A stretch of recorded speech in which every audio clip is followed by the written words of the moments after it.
Good afternoon, everybody. Thank you very much for continuing for these workshop sessions of the annual investment meeting, AIM Congress 2023. It's a great pleasure to be here, as always, at AIM, but especially to be with you this afternoon. And I'm looking forward, I hope, to having some dialogue with you, some discussion about specific aspects of foreign direct investment, but broader than that, the economic development challenges, issues, and aspirations of your economies. My name is John Hanna. I'm on the program. I'm Managing Director of GDP Global, which is an economic consulting firm based in London, but also in South Africa, and with our associate network covering most parts of the world. Let me see. So the topic for this session is about attracting high-quality foreign direct investment, but specifically thinking about economic growth, because ultimately that is the big goal, I think, of all governments for their people, is to create sustainable, high-value economies with lots of opportunity. Foreign direct investment is one way to achieve that. It's very important. It's huge in terms of facilitating transition.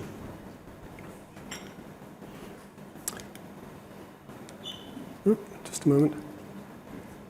Going backwards. Here we go. That's it.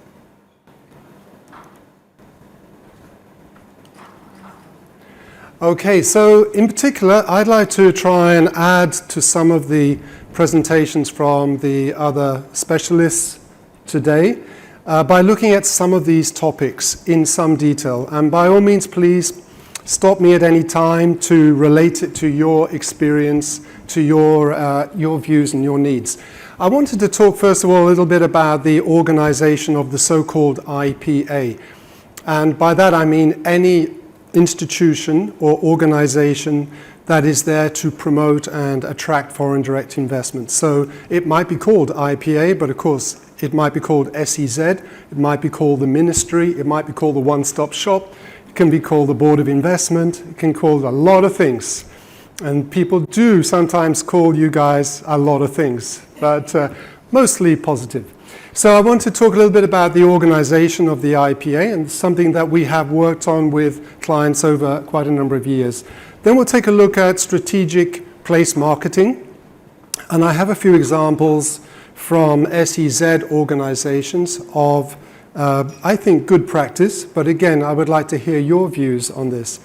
Another area I think is useful to talk about, and I think it could build on what we heard from Douglas earlier and Courtney, and also Wiper, and that is the engagement process with investors and how that is really important to optimize, because I've seen many times when government IPAs or other institutions get in front of an investor who's interested and they manage to kind of mess up the whole process. Okay, so engaging with investors is very important. I'll look a little bit on place marketing and communications.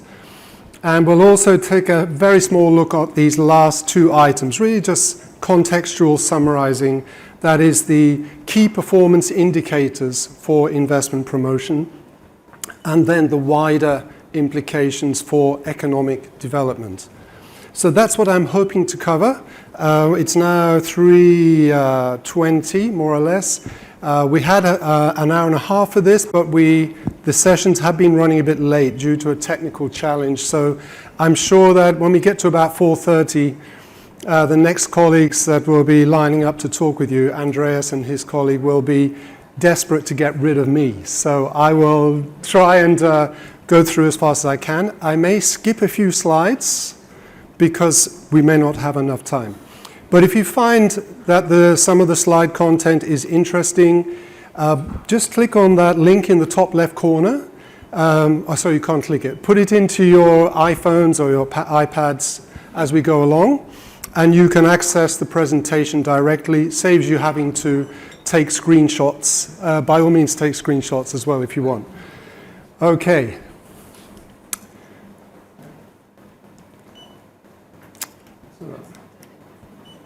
Okay, a little bit more about GDP Global very quickly. As I mentioned, we're an economic consulting firm based in the UK, but also headquartered in South Africa. We've been active in supporting government entities for over 20 years. I'm the founder of the company, and I'm delighted to say that I'm perhaps one of the few consultants that have actually learned all the mistakes working for a government IPA. So for 8 years, I worked in promoting a region of the UK, and I was able to see exactly what it's like getting different parts of government, ministries, private sector, new initiatives, individuals, getting them all together to work efficiently. And so that's what I hope I can bring, is that empathy towards your work. We cover foreign direct investment, but we also look at export and international trade, because that's often the reason why investors will come to your location. They will establish with a view to export. So the export and international trade perspective, I think, is extremely important. But I think also such is the importance of other aspects like SME development, skills development, local supply chains. These are super critical for the long term. And I remember an investor in the UK, pharmaceutical company, I think you may know it, Pfizer. It's a very well-known pharmaceutical company. It spent over 30 years in the southeast of England, and one day they decided they're leaving. The whole thing is disappearing. And you know what? There was no supply chain. No company was affected, and that was a real disappointment and a disaster, because for 20 years no one had tried to embed that company into the local business scene, which was really ridiculous. So I hope we can consider how to avoid that situation with some of your big investors. And some of the tools that we use to understand what's going on for our clients, you may not see them at the back, but they're listed at the foot of this slide. Special economic zone benchmarking. So since 2008, we've been benchmarking groups of SEZs to see how they are developing, how they compare, who owns them, how are they structured, how are they doing their marketing, what sectors are they focused on, what services do they provide. That's been very interesting, and for today it's highly relevant. Also, IPA performance benchmarking. So over the years, many IPAs have said to us, please, will you test us? Yeah, test us with some, people talk about mystery shopping activities. So mystery investors contacting the IPA and finding that after 3 weeks, nothing has happened. And we fed that back to clients confidentially, and they realize how to improve things. But we can pick up on some of the good practices. We also do quite a lot of work in future cities, because I think that is also a huge need for many countries, is to transform, to become more digital, more sustainable. And those can also be sources of FDI to go along with local business. And our learning, our e-learning and our training component is called GDP know-how. So that's another part. Okay, so that's a little bit the advert over, and I hope the context is there. Some of the projects we've worked on, clients, etc. Okay, so I wanted to talk a little bit about the IPA, so-called value chain. And value chain is a well-established management term. I think you've probably heard about it many times. It doesn't need much explanation. But from an IPA point of view and from a government point of view, I think it is quite interesting to consider in the way that governments, countries are established, and whether there is this concept of having individuals doing specialized jobs, and they're all connected together and they're all adding something in the process. So this is what I wanted to start with in the first session. So how are IPAs organized? What are the typical specialized functions? And you might already say, yes, we've got all of those in our entity. And also the third element is how that IPA or that SEZ or BOI, how it has to link with value chains of other parts of the country promotion. And this value chain concept was developed by Professor Michael Porter. I think it was back in the 80s. You may know that he wrote the book, The Competitive Advantage of Nations, where he looked at value chains, he looked at industry clusters, and he looked at all sorts of interesting interfaces between the public sector and the private sector.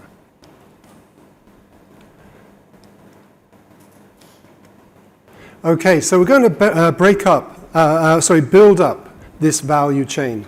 And I wanted to just show you the shell of it before we start filling it out. And the core of it is shown here in this dotted area. It is the support functions of an IPA and the core functions on a daily basis. And actually that core function area is a little similar to what we heard from Douglas just now. So I'm glad that we're talking about similarities. And the idea, when you see the chain building, the idea is that as each area comes together, it adds some value to the next nearest part of the organization. So in that way, incremental improvements are made right across all steps. Certainly not the opposite of incremental. What's that? Decremental? Decremental? Great.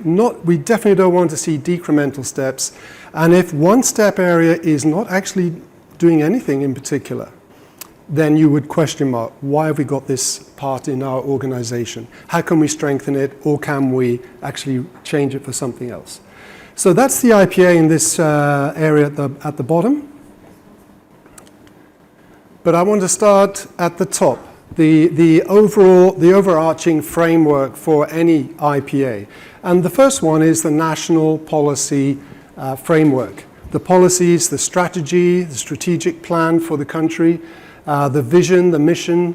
I think most countries have those, certainly in developing countries. These are all very clearly laid out. Vision 2050, Vision 2030, the National Strategic Development Plan, the industrial policy, the employment policy, the environmental policies, the Sustainable Development Goals, SDGs. These are all in place. And in fact, if all of these were perfect, if they were absolutely perfect from a business perspective, then there would be no need for an IPA. The IPA is there because the vision, the mission, the policies are just that. They are not enough to create economic development and economic value. There are one or two countries these days that don't have a fully functioning IPA, and that's because their business environment is very business friendly. For example, zero taxes, easy in, easy out investment, perfect skills profile, abundance of infrastructure. But most countries actually need to have some IPAs to support them.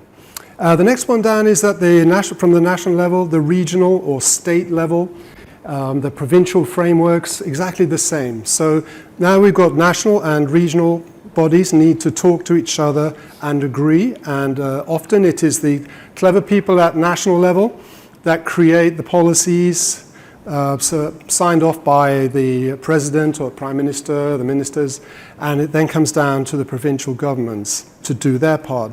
But often that doesn't always work perfectly, I'm sure you would agree. Most of the time, let's hope it does. And then you have the IPA itself. The mandate for the IPA. Is it a marketing agency, or is it an economic development agency? Is it a board of investment with 30 million square meters of industrial space and growing? Or is it just 5 people doing social media? Yeah? The IPA can take many, many shapes. Maybe I could just ask for a quick show of hands. Are there people in the room from the national level, ministries here? Any ministry policy advisors, presidential advisors? No? Okay, great. We can blame them for everything. Okay. Okay, that's good. How about provincial government? Anybody from provincial economic promotion? Yeah, one there. Provincial. I think we've got some national IPAs. Any national IPAs represented? Excellent. SEZs? Any SEZs? One at the back. Great. So what's everyone else doing here? Okay, anyone from the private sector, in private investors? Okay. Let's change this all around now. We're going to pitch to this gentleman and that gentleman over there. Okay, so we got the framework for the country. We know this is important. But now let's take a look at the organization of the IPA. And I have had the pleasure to work with IPAs of all types, starting up and those that have been established for over 50 years. And they have a leadership. I think this isn't going to work. They have a leadership, the CEO, the chairman or woman, chair, the board, very important, then the executive management. Then they have 3 components that go with that. The finance. Oh, it's building up on its own. Finance, is it well financed? That can be often where the problems start, that the finance is not consistent enough and it's just not sufficient. In the case of the agency I worked for, it was the opposite. The agency, I have to say, had too much money. It was just wasting money on ridiculous activities, and it would have done a lot better if they just halved the budget and got staff to focus. Corporate services, and including in there is the human resource, building up the right people in the right positions and making sure that they have the right skills and know-how to do the job. And then the third part, I think we all can imagine this, the IT systems, extremely important, information systems, the knowledge management systems, and the last one there, the CRM, the database of customers, a customer relationship management system. So those are, again, really key steps. And each one of these can take and accelerate the work of the IPA, but it can do the opposite. So this slide is building up nicely. On the left side, my core interest, because it's like driving everything else in the core functions, and that is the research that an agency, an IPA, has got the capability of undertaking. So it can be something very practical, like a company database. So do you have a manager that can tell us which companies could be interested? Or it could be more about economic indicators, what will really make a difference. Right now, especially important with the global economy, it's really not going anywhere at the moment. Generally speaking, the global economy is difficult, so we need to find the investors and the sectors today and for the future that have got the growth potential. Taking the research, converting this into a strategy, or at least using it as the basis for the strategy. Of course, the vision, the National Development Plan, the board, the management board's views will help to form the strategy, but the research, strategy and planning team should be the ones that say, yes, our strategy for this will work. The strategy you want for us to become the dominant player in this sector, it will not work for 10 years, but we can start. So if you have a strong research and economics and planning department, then you're probably going to get better results here. But if you have an overly strong executive director, for example, or CEO, president, that feels he or she doesn't have time for the research, we've just got to go out there and do it, well, you might end up with a slightly underperforming result. Yeah, so it's a matter of trying to find a balance within the IPA so that you can go forward but try to be realistic. The planning. On the green or the green-blue section is the sort of daily operations outward looking. So the information provision to investors, the marketing communications. Do we have any marketing communications people here? Yeah? 2 or 3, that's great. Do we have any researchers and strategy people? Going back a bit? No? Okay. Marketing and communications, very important about projecting what you have to the world. But then we need a team or some resources that will be able to engage with investors, the so-called promotion and sales specialists. Do we have people here talking regularly with investors? Oh, great. So we've got a handful here now. Excellent. So that is this area here, promotion and sales. That is really a key step, isn't it? That's the outward-facing daily presentation of the country and the IPA. So those individuals obviously need to know exactly what to do and say, and to be able, with all the other distractions that come their way, they should be able to go out and maintain a plan of outreach and investment promotion. Once you've got investors interested, half interested, somehow we've now got to service those investors with information initially, and then gradually encourage them to come and take a closer look, come and look at the industrial sites that we've got, go and talk to the ministry about incentives and licenses, and maybe even come and talk to the private sector representatives about suppliers that can help them with their local activities, manufacturing or services. And then finally, once we've got the facilitation done and the investor has signed up, we're into the so-called aftercare or after-sales process. I think I heard Douglas say this is the easiest part. Yeah? We've got a lot of hard work to get to that point. And I would tend to agree with Douglas. It may be the easiest, but I think it's also very satisfying, my own experience. When you can take an investor who's bringing in 200 jobs, and then after 10 years and 8 expansions, they've now expanded to 3,000 jobs. And it's a strategic, your country or your SEZ is now a really strategic point for that investor globally. But it all starts way back from a database and from intelligence and some clear planning. Down here, in the last two, we've got international representation. I think it's very important in this global economy. And how you structure that is very difficult. Let me just...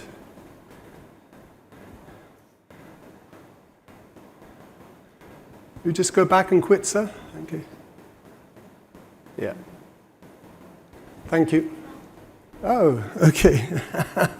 Do you like my slides? Okay, let me see if I can go back a little bit. Yeah, so here we are.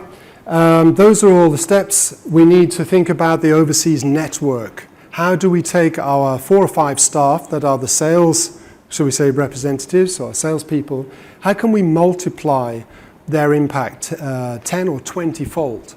So that international representation of overseas offices, embassy staff, consular offices, agents, maybe consultants or agencies, I think is also key. When we look at all of that, I think you probably agree with me, it kind of makes a nice structure. You can see more or less how this concept of the value chain would work. In the process and in the long term, we're looking to hit this thing in the middle, the red star shown here, and that is to create some of the intangibles, some of those added values. So it's not just about the physical location of your country or your SEZ and the infrastructure located there, but it's this idea that your location, wherever it is the best place for that sector in that part of the world. And that branding, I think, is very important. And it's difficult for IPAs to manifest that sometimes. Not least, again, because things change. For example, in my country, a lot of people were very interested to promote Merseyside. Merseyside. Anybody know Merseyside? Maybe one person? I don't know. No? Merseyside. Come on, invest in Merseyside. What does that mean? Well, that was an initiative to rename the region. It's actually called Liverpool. Has anybody heard of Liverpool? That's more of you, yes. And so sometimes getting the place brand in place is harder than it might sound. Yeah, so it needs a lot of persuasion by maybe a real communications specialist to work closely with all those involved to say, look, we need to adjust how we do this messaging because people don't quite get who we are, where we are. Okay, and this is just a detailed slide. Again, if you click on the link shown on the top of the screen, you'll see what are typically the functions that take place in each of these departmental areas, and by, I would say, each of the specialist teams working in those areas. So, the planning department will set out and create the plan for the board to approve of the objectives, the targeting, the budget requirements, the plans in detail, the monitoring and evaluation expectations. Whereas others here on the servicing and facilitation, they're dealing with quite different things. So site visits, how are they going to organize a site visit? Do they know enough about the industry supply chains? So they don't need to know anything about advertising, but they need to know everything about the type of skills and type of suppliers that the next investor is going to need. Also, this area, servicing and aftercare, they go very closely together because the two of them are often, actually sometimes one and the same person, and they will be doing a sort of implementation with the investor and at the same time doing a lot of problem solving. Yeah. So I remember talking with, in my country, it was Sony Corporation. Great. They were making TV sets at that time in Europe. And they said, oh, we want to expand here, but you know, we've expanded into the car park. We've already expanded. We bought out that other company next to us. We have the car parkings now done in the industrial estate, the streets. There's nowhere left. And we're being encouraged to go somewhere else. The Spanish want us to go to Spain. Yeah? So after a lot of problem solving, the agency that I worked with, they had to take this investor that had been in the region for 15 years, and they were about to lose the next huge expansion. They had to build them a totally new technology park. Yeah? Probably, I think it was about 200 hectares to get all their suppliers in, all their projects, and that took about a year to work on it. So it's that problem solving and understanding the investor, and then talking with all local authorities and putting land deals and industrial parcels together is quite a challenge. Okay, well, I think, let me see. This is something I think is well worth thinking of. If you are a specialist, sorry, I'm just trying to go forward. That's it.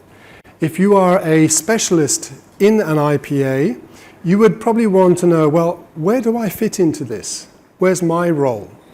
You know? In fact, sometimes when I ask people, they say, well, I do a bit of everything. Yeah, I do research to get the lists, and then I do the campaigns, then I go out to the trade shows, and then I fix the problems on the industrial site. They do everything. Well, the whole idea of the value chain is obviously it's about specialization.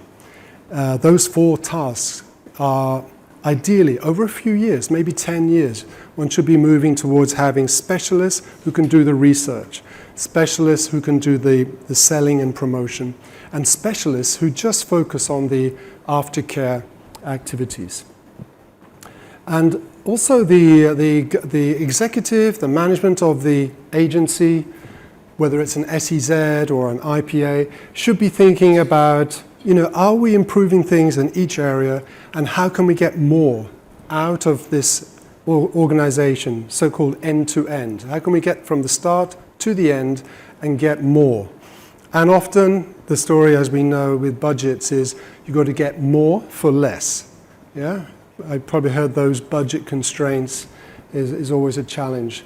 Whilst budgets are a challenge, it's always good to try and make sure that there is a good base of financing. It has to be a solid base. It can perhaps increase this year or down a little bit, but I know some governments and even SEZs struggle to keep a regular budget going over the years. So colleagues, that's the first thing I wanted to explain about organization from my view, and having worked with many government agencies. I think if I can say that in the Middle East and in Asia, you will know the sort of government agencies that have been established for a long time now. So they have good funding and have done extremely well. And then there are other new players where they are, I think, achieving a lot, although perhaps they're a little bit more fragile. And then there are perhaps many in all parts of the world where they just quite don't have enough commitment to the SEZ or the agency for it to really be effective. That's the end of this first section. Would any questions or comments? Can anybody explain to me if they're working with the IPA in their country? Working with or around and supporting the IPA? No? Okay. All right. Well, let's press on then to the next section. Oop.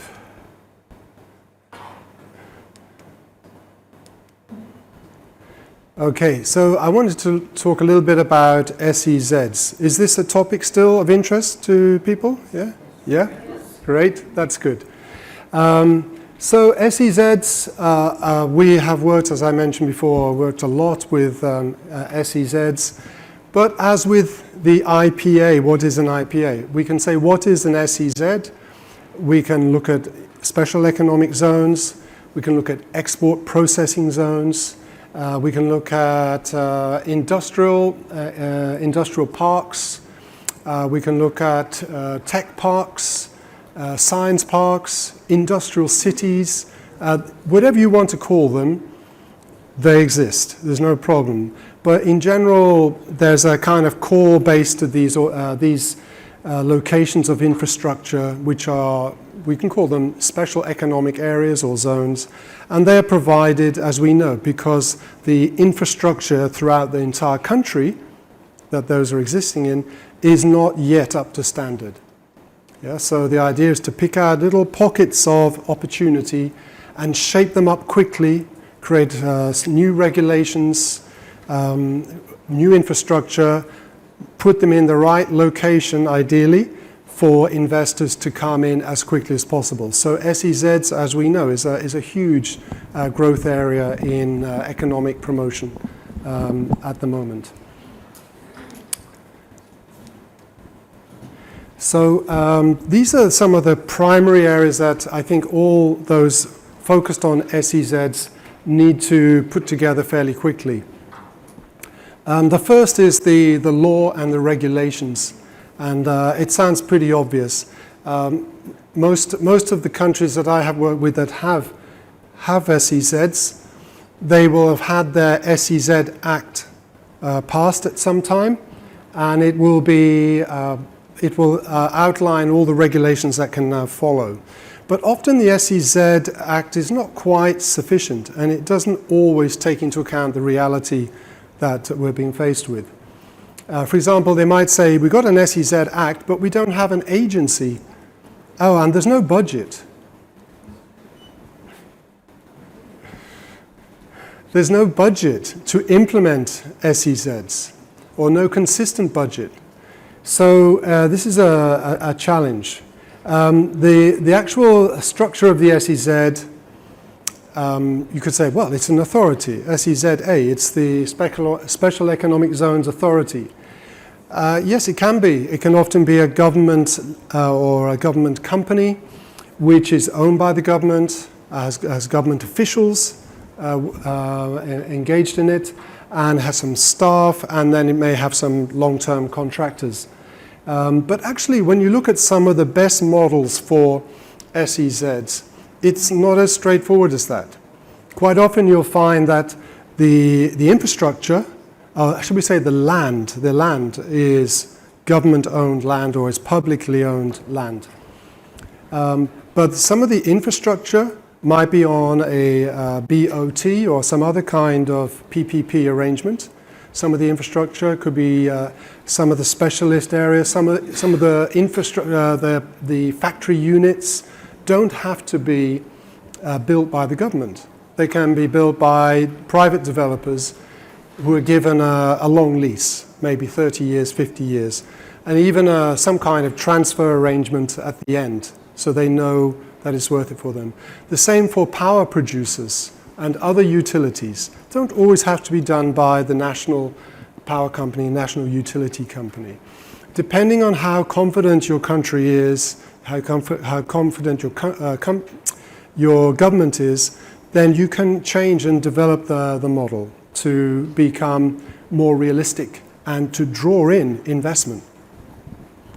Also, the management, zone management, is key, because I've, like yourselves, have seen many SEZs, and if they have managed to get to be built, sometimes the management is really not up to a good standard. You know, there are issues of maintenance, of security, some of the core infrastructure is not well looked after, and so zone management is a challenge sometimes.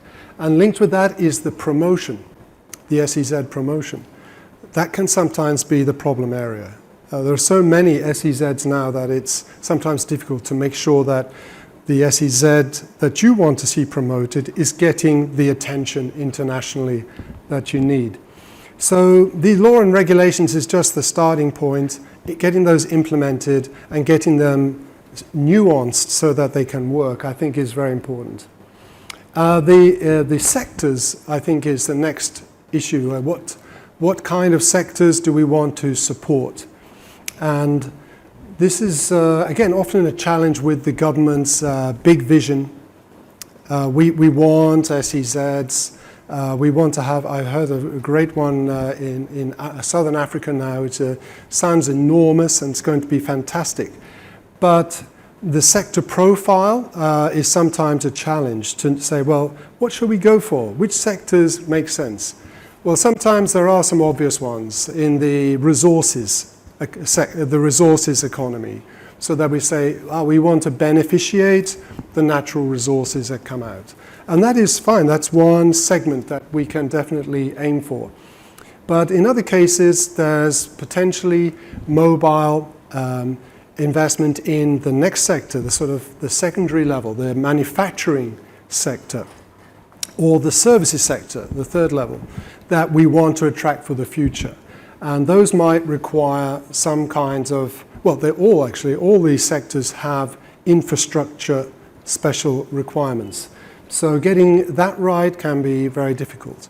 I think now we've got another overlay which is clearly important, but is not actually being accepted wholeheartedly by the promoters.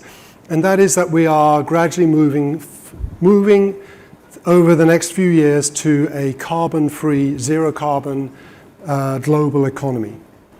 And that means that a lot of industrially oriented SEZs do have a challenge, because they need huge amounts of energy and they need lots of water usually. And it's very difficult to do that, to take those vital resources when your country is either publicly stated or is feeling obliged to move to a carbon neutral economy. So that can be a real challenge for not only the SEZ management and the country as a whole, but also all those other parastatal businesses that haven't quite yet bought into that environmental transition. So again, I've worked in a few countries where the vision and the mission for SEZs just hasn't really accepted that. And they're still trying very hard to build what we would say in a few years' time is totally unsustainable activities. So it's a real dilemma how to deal with that.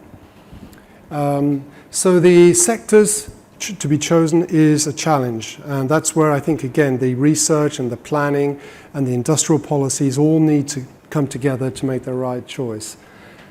Moving down the labor and skills, it's there, it is a requirement. Investors, of course, very quickly will want to know what is the skills profile for your SEZ or your region, and that can be a combination of two issues. First of all, where do we find the people? Where are the workers? So they don't necessarily live right next to the SEZ. So that might mean we need to look at having to move available workers towards the zone, move them in and out every day, or accommodate them on the SEZ. We may even need migrant workers to come and build that profile. Or we may need to change the profile completely to suit our labor profile. Yes, sir? Just a quick question on the talent. Yes. Would it be a differentiated value proposition for special economic zones to have a leading anchor academic institution in the vicinity of that special economic zone as a source of talent and a source of innovative ideas that comes from research and innovation? That's a great point, sir. Yeah, that is absolutely a great value addition.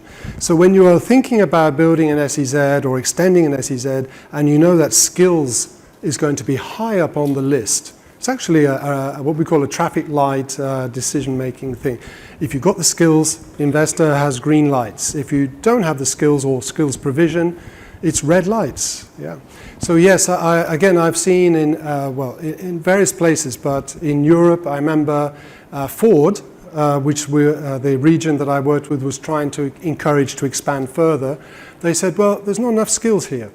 So they went to the promoters went to the Department of Vocational Training and said, will you come and work with us, your department, with our SEZ? Let's build you a facility where you can produce the kind of skills that we are going to need for Ford. Ford will tell you what we need, and you get like a 30-day training cycle where you can put out 30, 40, 50 semi-skilled workers or machine operators on a regular basis. So that can really be a good sales argument. Does that address the point? Yeah. Thank you. So yeah, the skills level and the general availability is very important. Financial and tax incentives. I think I heard Douglas talking about that earlier, that certain investors, like Japanese, don't want to negotiate on taxes or don't really want to talk about incentives. But they will be doing the calculations, yes, in the spreadsheet, if I can use that. And if the numbers don't add up, if they can't see a return on their investment at a medium to medium-low risk, then they will usually tell you very politely, it's not working. So it's definitely true that financial and tax incentives are needed. And I think that's where SEZs can have a role to play, that some of the tax situation obviously can be made a lot easier. Things like import duties, VAT, and maybe some other local taxes can be waived completely, providing there's a good service provision for that. You know, the services within the SEZ to make sure it happens promptly. Yes, sir? Can we treat also access to funding? Yeah. It's one of, like you said, traffic signal. Yes. That is really challenging. Just to come with maybe 50%, 70% of the extra funding from the season or local. Yeah. Yeah, thank you very much. So that's also a very interesting point. So an investor, if I understand correctly, an investor is putting their financial investment plan together, but nearly always they will require to raise about 30, 40% of the total finance from local sources. So they would look for, first of all, maybe some industrial finance, and if there's an industrial bank from the region or the country that will support this, that would be good.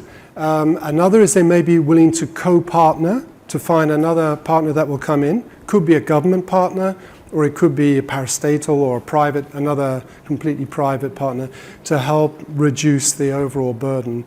And of course, borrowing on the markets, borrowing in the financial system. If you can show as an IPA or an SEZ that kind of financial resource is available, the financial infrastructure, that will definitely take you to the next step. So yes, incentives are important, but I think more broadly is the financial environment. Is that available? Yes, sir. Yeah, just leading up to these two questions, because I think they're great. In regards to full ownership by the investors, almost have a hands-off approach by the government, is that something very favorably in the government's eyes, specifically when you look at things like bringing in foreign workers, because now you're looking at attracting the best talents. Yeah. And in order for you to get that return on investment as soon as you can, if you they have that political agenda to recruit in locally, etc. Yeah. Given that full control into the business sector, is that something they could pursue working in this country? Yes, thank you very much. Again, that's a very interesting question. We see a lot in this kind of business. Bringing in key workers, if I take that point, the private sector will often say, look, we want to do this ourselves. But then someone's got to tell that private investor, but hey, we're trying to create jobs and create a skilled workforce, and we're trying to build up our SME base. So there needs to be a conversation with the private investor. And from my experience, most times there's a balance that can be found. It depends a little bit on the nature of the investment as well, because, or shall we say, the size of it. If it's a very substantial investment into a relatively undeveloped region, then the balance of power changes, doesn't it? And you will often find that that investor can get away, should we say get away, with bringing in hundreds of workers. And local people, local stakeholders, they get upset because the employment opportunities are not being provided to them. They are living with the infrastructure in their back garden or their backyard, but they're not getting the employment. So it's a very key issue that you raised in the private sector. What's happening? I'm not a company's representative, but I've come from a country called Somaliland. Somalia, yeah. Yeah, so Somaliland. Yeah. Which is just in that brink of giving that 100% ownership to DP World, to develop that special numbers look good. It shows almost like by 2035, 27% plus of the GDP will come from there. With us, a 4 million population, you might not get the talent that you want. So it kind of almost pushes for that favor, but we don't know how to look like it. But yeah, sometimes it's interesting. Yeah. I think for your country and that opportunity, yes, that needs to be negotiated with DP World and so on. And I hope that you could at least say, right, for the first 2 or 3 years, of course, you want to bring in more of your workers to get the infrastructure in place. But we need a commitment to skilling, we need a commitment to onboarding, and we need a knowledge transfer to our local workforce, our indigenous workforce. I think it can be done, but it's very hard from a position of, we're desperate for this project to make it happen, yeah. So, yes, yeah. Thank you very much. I'm just wondering how the government benefits from the SEZ if taxes are waived, because taxes are the way in which a government is able to collect revenue. Yeah, that's a very good point as well. So yes, what is the benefit of an SEZ to the government if there are no taxes? Yeah, because that's what we need. Yeah, so I do admit that's a bit of an issue, and for some countries it can, the cost of these can be any incentive, whether it's in an SEZ or not, an industry-specific incentive, can look not that beneficial. But I think we should definitely look for some tax benefits from that company. Should not be zero. We need to make sure that they are willing and prepared to pay certain taxes, maybe VAT on a lot of things. But they should also be showing that they are building up their workforce. That workforce, that labor, that income for local workers is very important. And of course, the local workers probably don't like it, but they are going to be paying taxes. So if we take a look at the total tax position, not just for the investment, but for, say, a 5-year or a 10-year operation of that SEZ or that company in the zone, that has to, from a government perspective, an SEZ point of view, it has to look like a decent return on investment. Yeah. If you're actually giving away far too much, then yes, you would have to say, well, what's the point? Yeah. Especially if the foreign investor is bringing in their own workers, then you really are being taken advantage of by the company. I come from Nepal. Nepal, yeah? In Nepal, our situation is that by 2028, we will have surplus electricity of close to 3,500 megawatts. Yes. and we don't know what to do with that. So now, one way is Can you hear this? Nepal has a surplus of renewable energy coming very soon. Don't know what to do with their renewable energy. so we are working on this concept of bringing industries that will need a lot of Yeah. electricity, clean Yeah. electricity. Yes. Yes. So at least we can sell our electricity, not waste it. So it's not where, of course, market specific Yeah. conditions. In our government case, it's not about the tax money that we're Yeah. looking at. We're looking at how we're going to sell our electricity 3 Yes. 4 years down the line. Yes, yeah, that's perfect. Well, you know, I think if you have a location that has got more energy than it can consume itself, and especially renewable energies, green energy, I think that is a great opportunity going forward. Yes, because as again, I think was mentioned by Douglas earlier, most of the big multinational investors now have their ESG policies and plans in place, environmental, social, and governmental. And so they will need to show in the future that they are using renewable sources for their production, whatever it is, and sustainable resources. So not only is it on the energy side, but also in the manufacturing processes and also the recycling side. So if you have, for example, a garment and textile sector, I think this is really one area where this in renewable energy could be a really important part in the future, along with the whole circular economy for that sector. Thank you. Yeah, it's a good problem to have, yeah.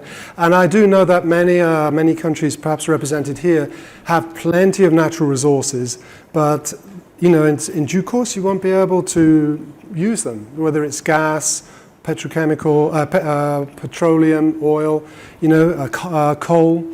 These are not going to be desirable in the long term.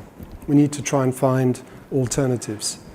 Non-financial incentives, I think, is very important, again, for the SEZ, just to move forward, and that's things like having services in the SEZ or associated with the SEZ to make business a lot easier. So things like getting permits, getting expansions agreed, getting goods cleared through customs in and out, all that type of one-stop shop service, even temporary buildings so that companies can expand a little bit or store more raw material.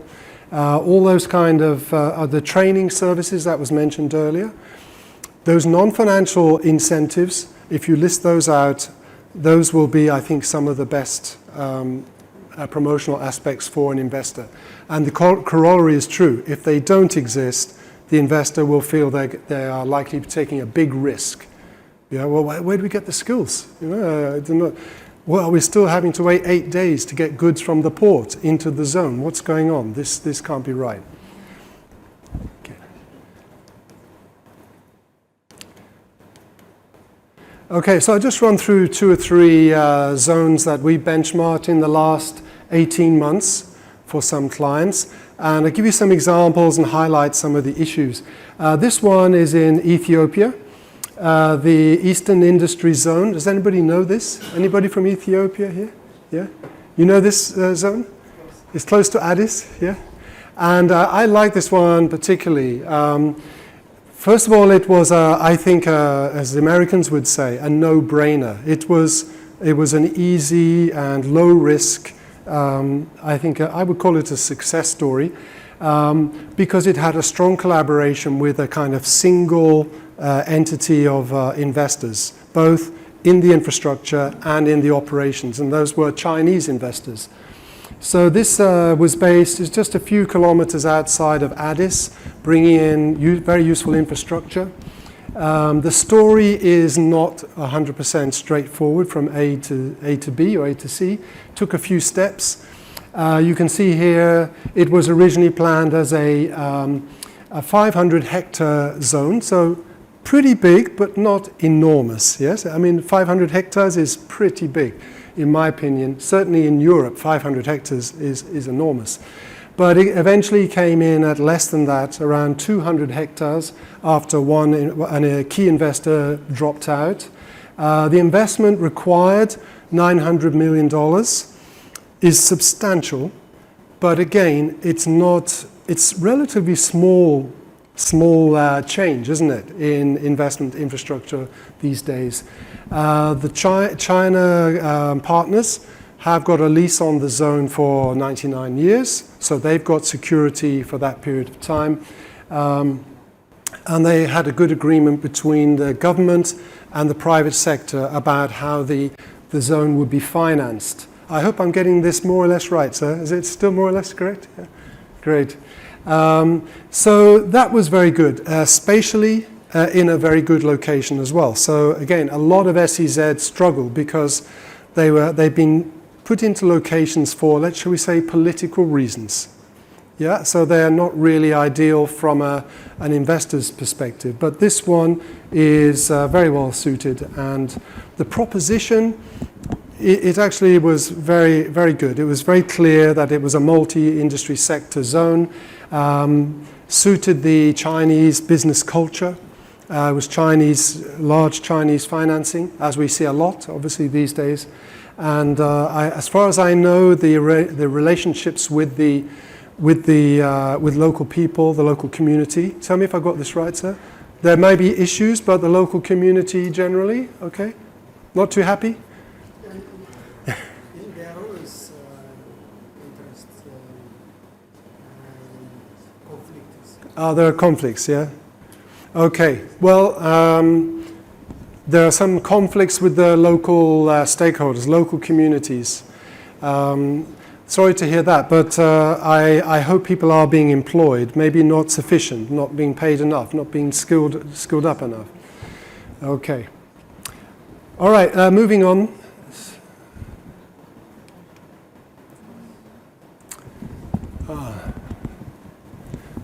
Excuse me a second. Technical, could you just reconnect me?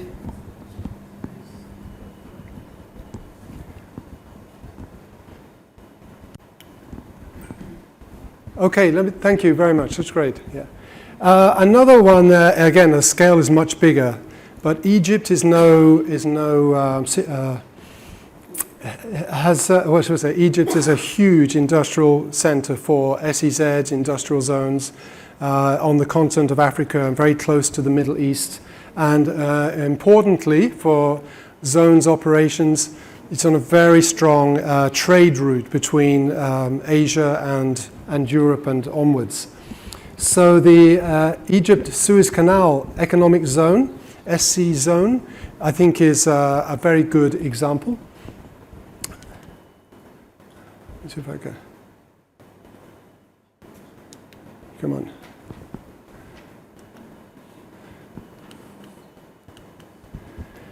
Again, if you want to access this information, just take the link at the top of the page that we saw earlier. It'll pop up again and you can get the presentation. This is a much bigger project because Egypt's got some enormous SEZ infrastructure. This one is 46,000 hectares, but interestingly, it's across 4 established SEZs, or so we say 1 or 2 established and 1 or 2 new. And I think that's important. When you have a huge economic zone ambition, it's always good to phase the developments, and I would say even position them and market them at different audiences in order to reduce the financial risk and the business risk. So that's the case for the Suez Canal Economic Zone. It's really bringing together a couple of established zones and adding on some new ones and some expansions. The rest of it here, a new authority, the General Authority for the SEZ, Suez Canal Economic Zone was established, and the primary owner is the government, and the management is locally based management. Location-wise, as I said, is excellent. And I think also on the right-hand side, the importance for onward business, onward trade. I think most countries now have a pretty good free trade zone or bilateral investment, free trade agreements or bilateral investment treaties. And they should also have good regional trade agreements, so for that regional market. Africa, as you know, does not have the best regional trade agreement. So AFCFTA, that's the African Continental Trade Area, is not fully operational yet. So those regional trade agreements are very important, along with those big international FTAs. Come on.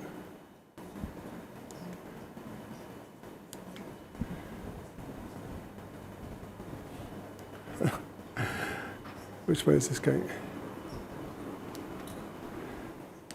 Sorry, colleagues. Yeah. I have a question. Yeah. I mean, so your examples are very big zones with a lot of infrastructure. I've heard in a conversation today that maybe there's some small targeted zones which could become useful. Do you have any comments on size, Yeah. nimbleness, and thoughts about that, please? Yeah, very good. Actually, the first zone I mentioned is not a big zone. That was the Eastern Industrial Zone in Addis. That is a small zone. That's one of the reasons why I like it, is because it is a small SEZ. The Suez one is big. Yeah, it's a big one, but it's in four parts and with access to six ports. So it's quite well dispersed, but the whole area has been kind of designated, has got SEZ status. So there are lots of interested stakeholders and investors who can work in each of the zones, which I think makes it much more likely to be a success somewhere. Yeah, so I don't know if it was said earlier, but I think large SEZs do need to be careful that the small amount of finance for infrastructure they have is not going to get depleted and disappear without any results. So I do agree. I think smaller is beautiful, I think. Okay, let's see. Sorry, Eastern Industry Zone. Colleagues, you're seeing my slides like 5 times. Okay, now moving forward. There's more information about this, but this explains some of the phase 1 activity in 2015 and the current phase, which is ongoing. There's going to be lots of phases of activity based on uptake and other results. And the sectors are also quite diverse. This region has a huge population to call on. Yeah, so that's, again, one of the big issues when you create a huge zone in an area that doesn't have really much population. But this has 350,000 potential workers to support it. And maybe okay, I'm trying to get this Ras Al Khaimah because I'm an enthusiast of this zone too.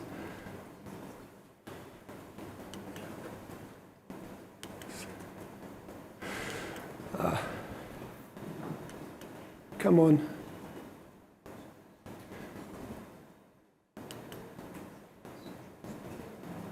Could you click my slide for me? Yeah, just click the slide, yeah, thank you very much.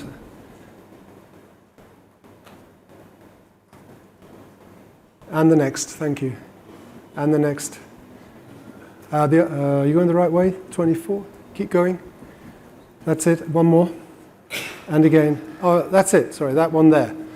Thank you very much, that's great. Okay, so more closer to home, much smaller SEZ in total, but still pretty phenomenal. Is the Ras Al Khaimah Economic Zone. Is anyone familiar with this one, the Iraq-free zone? Yeah. So Ras Al Khaimah is one of the emirates of the UAE, and I think when it started about 20 years ago, one thing you could say for Ras Al Khaimah was that it was going to face enormous competition from Dubai and from Sharjah and Fujairah.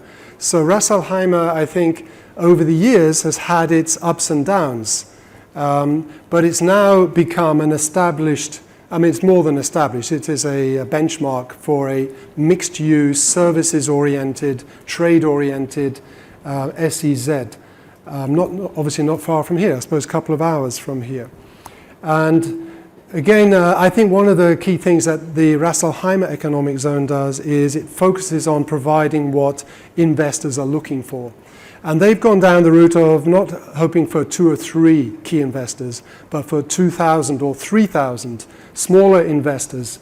And they have really emphasize the provision of non-financial incentives. So facilities to support investors, actually even if they don't turn up at the SEZ, they can still operate businesses from there, and they can work together, accessing all the so-called producer services. So they can actually use it as a kind of trading hub for a lot of their activities. I believe there's the general manager of the SEZ is going to be talking on Tuesday about the Ras Al Khaimah story. So I think it is well worth tuning in if you want to look at this model of business-oriented, business services style SEZ. And I would say that when you have a big SEZ in your country, at least one part of it should be focused on this kind of business services activity. Okay, and just this little feed into a session in a minute. They have a very strong profile on social media, and the website is also very good. So Ras Al Khaimah is very good, I think, in terms of marketing and promoting itself, getting known, and showing how it compares with the multiplicity of tech parks, business parks, and SEZs in and around Dubai, for example. Okay, so just a few findings about SEZs. There were many more we did. Looked fantastic in Morocco, many in China and in Malaysia, also in Turkey is another great place. But a few key points to highlight. We know competition is severe, and I think it's worth not being negative, but reminding your higher powers, the government, and also stakeholders, that we need, whatever you do, it needs to be in mind that we don't just build it and people will come. It's not like that really these days. We build it, which means that an investor now has 51 possible locations instead of 50 before.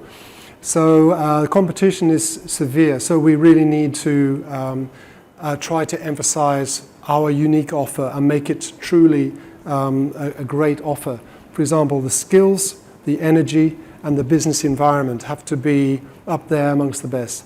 Obviously, locationally, has to be in a location that can be justified. So if an investor's happy with a 4-hour truck ride to the port, that's great. But if they actually want to move their goods within 20 minutes to the port, clearly, you are focusing on the wrong kind of sector. You could just go back a bit? Thank you. The other points are listed there. We need to make sure that the business regulations are in line with WTO rules. So you cannot offer more incentives than is permitted by the World Trade Organization. That's something to bear in mind. I know, for example, in Mexico, which has a lot of maquiladoras, lots of industrial zones, these had to be completely restructured, at least financially and everything, because they were breaking the WTO rules, as it turned out. And I think the items 4 and 5 I would just highlight on this slide. It's not just about bringing in a foreign investor who never then engages with anything and anybody. They want to bring in everything themselves, and then a few years later they disappear. No, I think your job is to hope that that foreign investor arriving in an SEZ will happily work with you to engage with local SMEs or SMMEs, micro and small, medium-sized enterprises, because that's part of economic development, is trying to build that, the quality of the business activities in the SME base. And I think also the branding and the marketing should always bear in mind this whole idea of not only supply chains, which is quite easy to understand, but also the concept of global value chains. So when you talk about an investor coming to your country, into one of your zones, it's important for you to try and find out from them and discuss it with them, where are the other locations around the world that they are currently operating? And how does the work that you do with them, or they will do in your zone, how does it fit in with the raw materials provision, or maybe another processor in another country? So when you understand the so-called value chain of that manufacturer or brand company, it's good to know where you sit in it, and then you can try yourselves to strengthen that position over time. The competition, I think we well know, is enormous. A few more points here. Yes, the SEZ value propositions, like the key sales message or the key sales point is to show how you can help the investor still get to his or her end market efficiently and profitably. These other things here you can see, they're just general summary points. Item 9, I would say, is that China, as we know, is the dominant global region especially for manufacturing and increasingly for everything, services, business activities. So whatever you do, it's very important to try and benchmark what your country's doing and what your SEZ is doing, not just against China, but with all competitors, especially regional players, in order to try and make sure you stay competitive. Okay, any other further points on SEZs before we have about 15 minutes left? Yes, sir. I mean, here going back to the question of cushioning this, the benefit of these Oh, yes. fees for the local economy. Yes. Because we are seeing like increasing trend of more and more and more. And Saudi Arabia announced it before recently. Yes. Oman announcing. So I don't know. I mean, to focus in one maybe or to have multiple fees. I don't know what to take. And what's the benefit if there are exemption from paying tax, exemption of duty, exemption of localization, exemption Yes. of everything? What Yes. will be the real benefit? Yeah. Well, there's a very interesting question here again. Coming back to this issue, well, what is the real benefit of an SEZ if all the businesses inside it are getting exemptions, tax-free, zero cost for that, no taxation?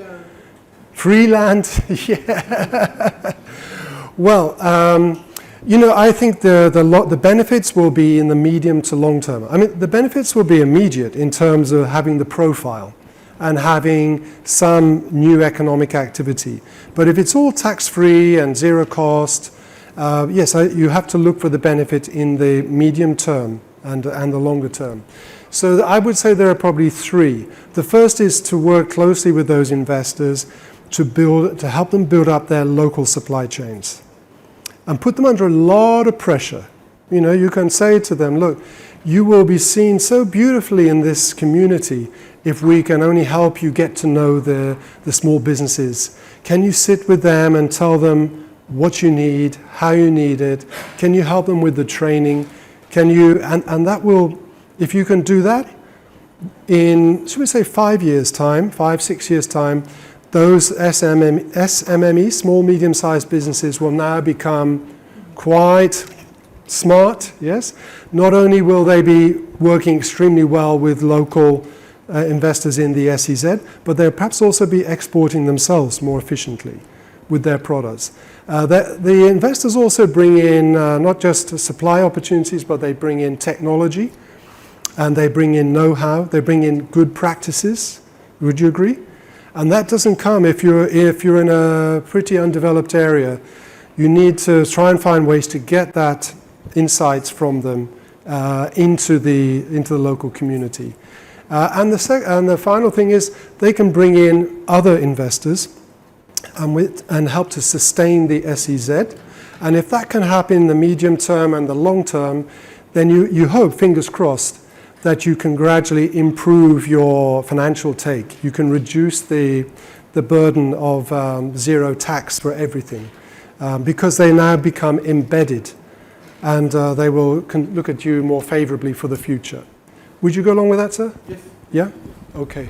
It's basically tying them up with that social return investment. Yes, that's right. I think most investors, they're genuine, they're human beings, until they're all robots, of course, but, they want to become part of the community. And I know I worked for 3 years with a Chinese or Taiwanese company, And they loved it. When it was Chinese New Year and on other occasions in the year, they really felt like they were the center of the community, and they felt great. They still very tough on business, but they were bringing in skills and they felt good and they brought in more investment over time. Yeah. Is that mine? Yeah. Oh. 4:30. Huh? 4:30. Because. How much time left? 1 more minute. 1 more minute. Okay. Yeah. Excellent. Okay. Well, colleagues, we've got to wrap up now because we've got one more session still to come. So I think what I might do is leave it there and say that the other content is in the presentation. Let me just remind you again of the link in case you want to take a note of it. Yeah, you see that link there, gdp.gl/2023. 20, I think it's 2023, not 2033. Okay. Is it 20? Is a mistake, is it? That is correct? Yes, I managed to get It is 2033. Well, we're 10 years ahead at GDP. Ladies and gentlemen, thank you very much indeed for your time and attention. I hope that if you have any more thoughts and ideas, pass them to the next presenters. I'm sure we'll know exactly what to do with them. For now, thank you very much. I look forward to seeing you in the conference later on in the week. Thank you. Thank you.